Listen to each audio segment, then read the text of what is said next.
Subject-verb agreement is one of the most important rules in academic and professional English. It means that the subject and the verb must match in number.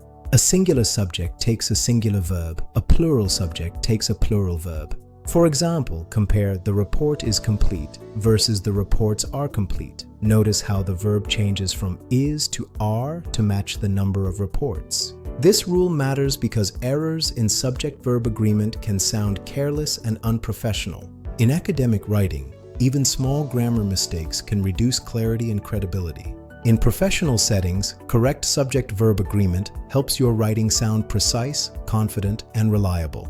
However, many professionals still make common mistakes. One common mistake is being distracted by extra words in the sentence. For example, "The list of items is on the desk." The subject is list, not items. Another common mistake happens with words like team, company, or group.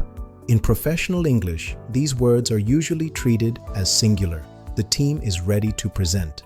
A third mistake occurs in longer, complex sentences, especially in reports and emails. Writers lose track of the subject and choose the wrong verb. Let's recap. Subject-verb agreement means your subject and verb must match in number. One report is, many reports are. Next, pronoun antecedent agreement. This simply means a pronoun must match the noun it replaces. For example, if the company is the noun, use it, not they. And finally, remember collective nouns. Words like team, company, or group are usually singular in professional English.